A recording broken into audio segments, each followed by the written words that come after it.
My fiancée swapped out my medication. I got suspicious when I couldn't focus long enough to finish a sentence. I took a pill to a pharmacist. It wasn't mine. It was hers. A mood stabilizer. She said it was to keep me calm until the vows. I canceled the wedding that night while she slept. The morning started like any other Tuesday, 3 weeks before my wedding to Charlotte. I reached for my daily medication, a simple prescription for anxiety that I'd been taking for 2 years, and swallowed it with my coffee.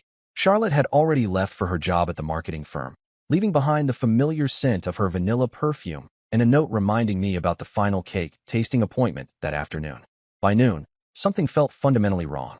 The quarterly report I'd been working on for weeks suddenly seemed impossible to complete. Every paragraph I attempted dissolved into fragments before I could grasp the meaning. Words swam across my computer screen like fish in murky water, refusing to hold still long enough for comprehension. My colleagues noticed my distraction during the lunch meeting, where I found myself staring blankly at Lucas, our project manager, unable to process his questions about budget allocations or quarterly projections. The fog in my mind thickened as days passed. Simple tasks became mountainous challenges that required enormous effort to complete. I'd start sentences during phone calls and forget how to finish them, leaving clients confused and concerned. My handwriting became increasingly illegible, and I found myself making mathematical errors that would have been impossible just weeks earlier. My supervisor, Oliver, pulled me aside on Friday, expressing genuine concern about my recent performance decline and suggesting I might need time off. The wedding stress, I assured him, though privately I wondered if something more serious was happening to my brain. The possibility of early-onset dementia or some other neurological condition began haunting my thoughts during the brief moments when I could think clearly enough to consider such possibilities. Charlotte seemed unusually attentive during this period, bringing me herbal tea each evening and suggesting I rest more frequently. She'd watch me take my medication each morning with an expression I couldn't quite interpret, something between concern and satisfaction that made me uncomfortable in ways I couldn't articulate. When I mentioned my cognitive difficulties, she'd stroke my hair and suggest it was just pre-wedding nerves, perfectly normal for someone about to make such a significant life commitment. The symptoms intensified dramatically over the weekend. During our visit to her parents' house for a pre-wedding dinner, I struggled to follow conversations that should have been simple, nodding along while understanding perhaps half of what was being discussed. Charlotte's mother, Isabella, commented on how relaxed I seemed compared to previous visits, noting that I appeared much less anxious than usual and seemed to have found some inner peace. Her father mentioned that I seemed almost sedated, which Charlotte quickly dismissed as exhaustion from wedding planning and work stress. My attempts to research my symptoms online proved increasingly futile. My concentration span had shrunk to mere minutes before mental fatigue overwhelmed me. Medical websites became incomprehensible mazes of text that seemed to shift and blur whenever I tried to focus. The irony wasn't lost on me that I couldn't focus long enough to understand what might be causing my inability to focus. Sleep became my refuge, though even dreams felt clouded and distant, lacking the vivid quality they'd always possessed. The cake-tasting appointment became a disaster. I couldn't distinguish between flavors that should have been obviously different, and my responses to the baker's questions were so delayed and confused that Charlotte had to answer for me. She apologized repeatedly, explaining that I'd been working too hard and was clearly overwhelmed by wedding preparations. The baker suggested we reschedule, but Charlotte insisted on making all the decisions herself, claiming she knew my preferences better than I did at the moment. That evening, I attempted to call my doctor, but found myself unable to articulate my symptoms coherently. The receptionist asked me to call back when I could better explain what was wrong, which only increased my growing panic about my mental state. Charlotte found me sitting on the bathroom floor, holding the phone and crying from frustration. She helped me to bed, speaking in soothing tones about how everything would be better after the wedding stress was over. By the second week, the mental haze had become unbearable and was affecting every aspect of my life. I developed a noticeable tremor in my hands that made typing difficult and caused me to spill drinks regularly. My speech had become notably slower and occasionally slurred, as if my tongue couldn't keep up with my thoughts. Coworkers were beginning to whisper, and I overheard someone suggesting I might be drinking during work hours. Charlotte suggested I see a doctor, offering to make the appointment for me, but whenever I tried to make one myself, I'd forget mid-conversation or become too confused to explain my symptoms coherently. She seemed to hover more closely during these attempts, often taking the phone from me and apologizing to medical receptionists for wasting their time with unclear requests. The breakthrough came during a particularly frustrating morning when I knocked over my pill bottle while reaching for my coffee. As I gathered the scattered tablets from the kitchen floor, I noticed something that sent a chill through my foggy consciousness despite the medication-induced numbness. The pills looked different, slightly larger, with a different coating and shape than I remembered from years of daily use. My prescription had always been small, white tablets with a distinctive score line down the middle that I'd become familiar with over 2 years of consistent use. These were larger, cream-colored, and completely unmarked. The difference was subtle but unmistakable once I focused on it with the kind of attention that had become increasingly difficult to maintain. I held one up to the morning light streaming through the kitchen window, comparing it to my memory of the medication I'd been taking faithfully for 2 years. The shape was wrong, the color was wrong, the texture was wrong. Everything about these pills contradicted my established experience. My hands shook as I examined the bottle more closely, noting that while the label bore my name and the correct medication information, the pills inside were clearly something else entirely. Charlotte found me standing in the kitchen, holding the bottle and staring at its contents with the first genuine focus I'd managed in weeks. Her face went visibly pale when she saw what I was doing, and for a brief moment, her carefully maintained expression of concern cracked completely. The mask slipped just long enough for me to see something cold and calculating underneath before she quickly recovered, suggesting that perhaps the pharmacy had made an error and offering to call them immediately to resolve the confusion.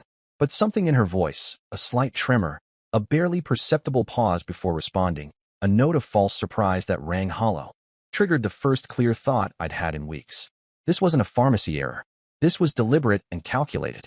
Charlotte had been watching me take these pills every morning, had been bringing me water to wash them down, had been expressing concern about my condition while knowing exactly what was causing it. I pocketed several pills when she wasn't looking, telling her I'd handle the pharmacy call myself later that day. For the first time in weeks, I felt a surge of genuine alertness, though it might have been pure adrenaline cutting through the chemical fog. The haze was still there, still clouding my thoughts, but underneath it, a terrible clarity was beginning to emerge like sunlight breaking through storm clouds. The rest of the morning passed in a strange dual state. Part of me remained clouded and confused, while another part began analyzing Charlotte's behavior with newfound suspicion. Her insistence on accompanying me everywhere suddenly seemed less like devotion and more like surveillance. Her dismissal of my symptoms as wedding stress took on a sinister quality when viewed through the lens of deliberate deception. I began noticing things I'd been too impaired to see clearly before. The way she'd guide conversations when I became confused, steering topics away from anything that might require me to think critically. How she'd answer for me in social situations, claiming to know what I wanted or thought. The satisfied expression that crossed her face when I'd struggle with simple tasks, as if my incapacity pleased her rather than concerned her. During lunch, I pretended to take my afternoon dose while actually palming the pill. Within hours, I noticed a slight improvement in my mental clarity, not dramatic, but enough to confirm that the medication was indeed the source of my cognitive problems. The realization filled me with a mixture of relief and terror. Relief that I wasn't developing dementia or suffering from some progressive neurological disease, but terror at the implications of what Charlotte had been doing to me. I drove to the pharmacy that afternoon, fighting through the medication-induced haze to focus on the road while experiencing the first hints of returning mental acuity. The drive itself was a revelation. I'd been avoiding driving for weeks, claiming I felt unsafe behind the wheel, but now I realized my reflexes and judgment had been severely compromised by whatever Charlotte had been giving me. The pharmacist, a middle-aged woman named Olivia with kind eyes behind wire-rimmed glasses, examined the pills I'd brought with professional interest and growing concern. She disappeared into the back room for several minutes before returning with a concerned expression, a reference book, and what appeared to be a drug identification guide. The pills were mood stabilizers, powerful psychiatric medications typically prescribed for bipolar disorder and severe anxiety disorders, but at dosages far exceeding what would be appropriate for my actual condition.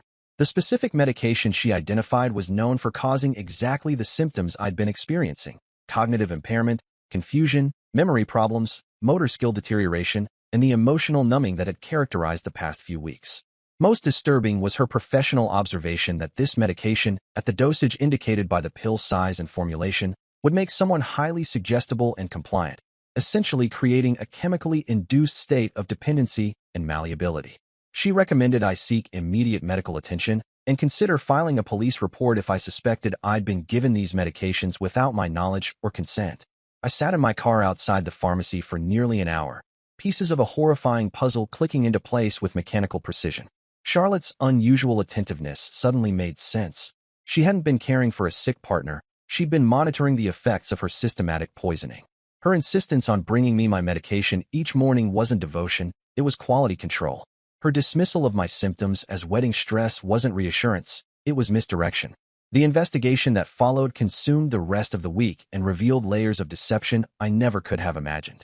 I started taking only quarter doses of whatever Charlotte was giving me, allowing some mental clarity to return while maintaining the appearance of continued impairment.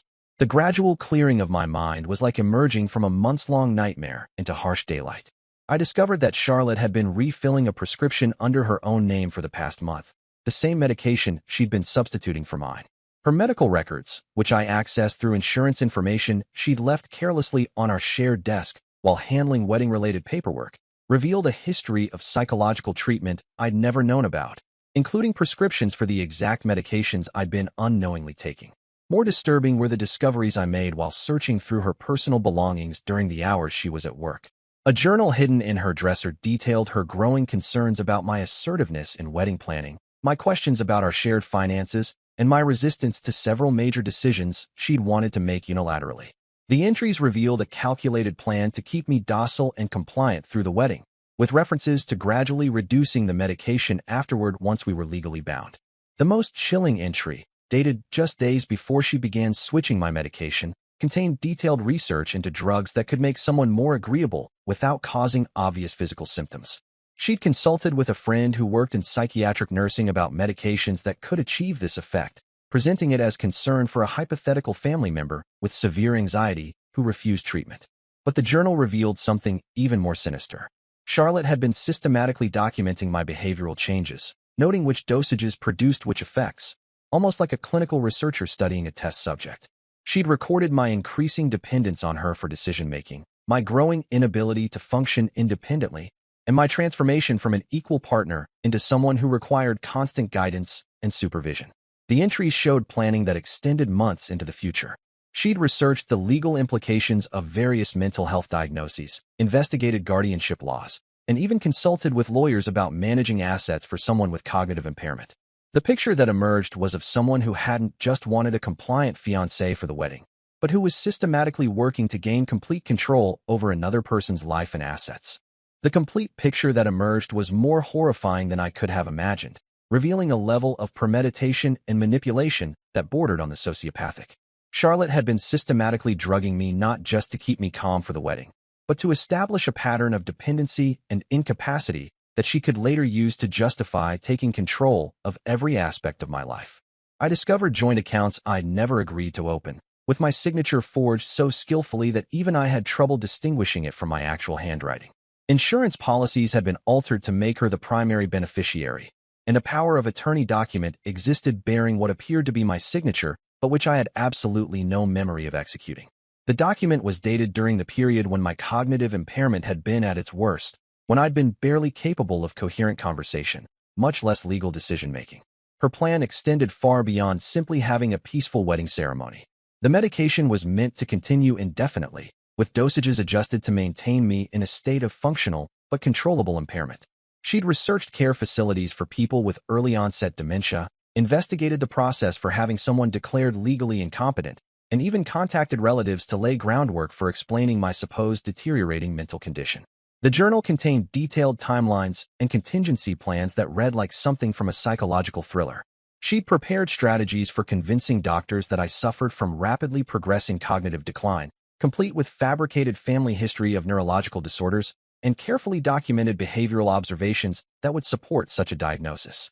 If I ever began to resist or recover, she had plans to increase medication dosages while simultaneously building a medical case for my institutionalization. Most shocking was the revelation that this wasn't her first attempt at such elaborate manipulation. References in her journal to previous relationships that had ended under mysterious circumstances, combined with online research I conducted once my mental faculties began returning, painted a picture of a systematic predator who targeted financially stable men during vulnerable periods in their lives. I found evidence of at least 2 previous engagements that had been suddenly called off, with former fiancés who had reportedly suffered nervous breakdowns or mysterious health crises. Online forums and social media posts from these men, which I tracked down through careful investigation, described symptoms identical to what I'd been experiencing: sudden cognitive decline, personality changes, and periods of confusion that doctors couldn't explain. The night before I planned to confront her, I made copies of all evidence and secured them in a safety deposit box at a different bank, one Charlotte had no knowledge of or access to. I contacted a lawyer who specialized in cases involving coercive control and chemical submission, providing him with the complete documentation of Charlotte's actions. The lawyer was amazed by the thoroughness of the evidence and assured me that criminal charges would be possible. I also filed a police report, though I was warned that prosecution would be challenging given the complexity of proving intent and the intimate nature of our relationship. However, the detective assigned to the case was intrigued by the systematic nature of the documentation and the potential connection to similar cases involving Charlotte's previous relationships. Charlotte returned from work that evening as usual, greeting me with the same concerned affection she'd shown throughout my weeks of impairment. She brought me herbal tea and asked about my day, inquiring whether my symptoms had improved and suggesting we might need to consult a neurologist if things didn't get better soon. Her performance was so convincing, so perfectly calibrated, that I almost doubted my own discoveries despite the overwhelming evidence. When she retired to bed, taking her own legitimate sleep medication, I began systematically dismantling the web of deception she'd constructed around our life together. I canceled every aspect of our wedding: the venue, the catering company, the florist, the photographer, the music, the officiant. Each cancellation felt like breaking chains I hadn't realized were binding me to a future that would have destroyed my autonomy completely. I contacted our wedding guests through a carefully worded group message, explaining that the wedding was canceled due to circumstances I couldn't discuss in detail, but assuring them that I was safe and making necessary changes in my life. The responses were immediate and largely supportive, with several people mentioning they'd been concerned about my behavior and appearance in recent weeks.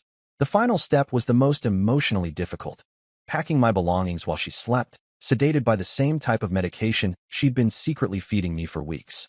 I moved through our shared space like a ghost, gathering possessions that represented my independent identity: books, personal documents, photographs from before our relationship, items that proved I'd once been a fully functional person capable of autonomous thought and decision-making.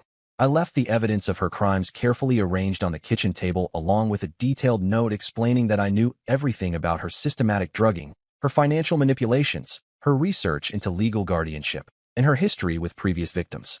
I informed her that legal proceedings were already in motion and that she should contact a lawyer immediately.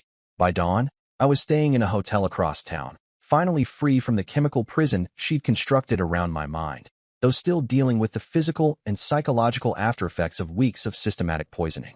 The legal proceedings that followed were complex, protracted, and ultimately successful in ways that surprised even my attorney. Charlotte initially denied all accusations, claiming the medication switch was an innocent mistake made in her concern for my anxiety levels, and that she'd been trying to help me cope with wedding stress using her own prescribed medications. However, the overwhelming documentation in her own handwriting, combined with expert testimony from pharmacologists about the effects of the drugs and forensic analysis of the forged documents, ultimately supported multiple criminal charges including assault, coercive control, fraud, and conspiracy to commit elder abuse through chemical restraint. The investigation expanded beyond our relationship when police connected Charlotte to similar reports from her previous victims. 2 former boyfriends came forward with nearly identical stories of mysterious cognitive decline, sudden personality changes, and financial irregularities that occurred during their relationships with her. One man had actually been hospitalized and underwent extensive neurological testing, never suspecting he'd been systematically drugged by someone he trusted completely. A third victim was discovered through social media investigation, a man who had died in a car accident during the period when he was reportedly suffering from confusion and disorientation. While his death couldn't be directly attributed to Charlotte's actions, the timing and circumstances raised serious questions about whether medication-induced impairment had contributed to the fatal crash. The case attracted significant media attention as an example of intimate partner abuse through pharmaceutical manipulation, highlighting how easily prescription medications could be weaponized by someone with access and knowledge. Medical professionals testified about the sophisticated understanding of drug interactions and dosages that Charlotte's scheme had required, suggesting she'd done considerable research into the clinical effects of various combinations. Charlotte was ultimately sentenced to 8 years in prison after pleading guilty to multiple felony charges in exchange for avoiding a trial that would have exposed even more victims and potentially resulted in a longer sentence. She was ordered to pay substantial restitution for the financial manipulation, medical expenses related to reversing the effects of the unauthorized medication, and damages for psychological trauma. The recovery process took the better part of a year and required both medical supervision and psychological counseling.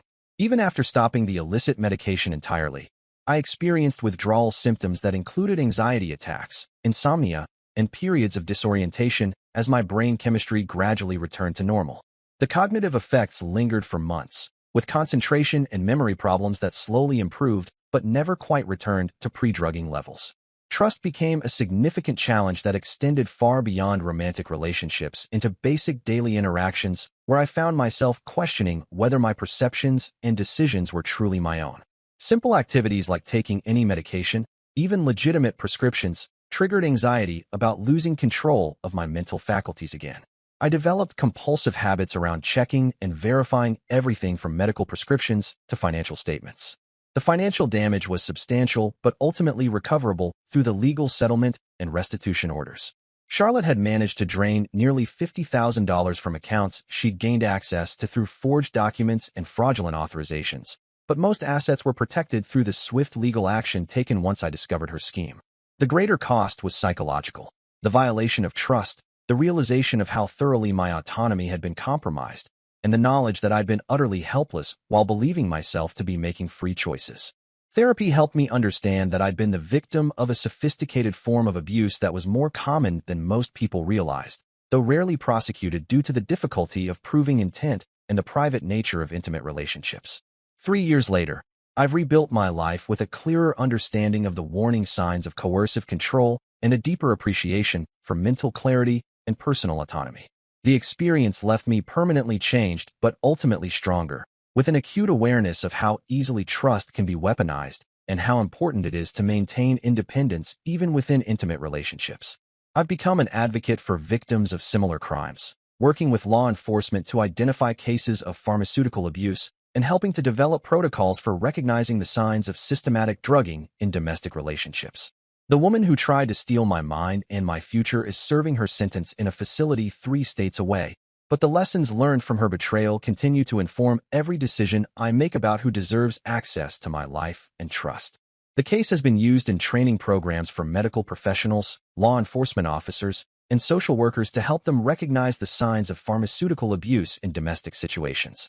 Charlotte's methodical approach and detailed documentation have become a textbook example of how intimate partner abuse can evolve beyond physical violence into more subtle but equally destructive forms of control and manipulation. And that's the story. If you're still here, that means you're one of us. So go ahead, hit that subscribe button. I drop new chaos every single day, and trust me, tomorrow's story, it's even worse than this one.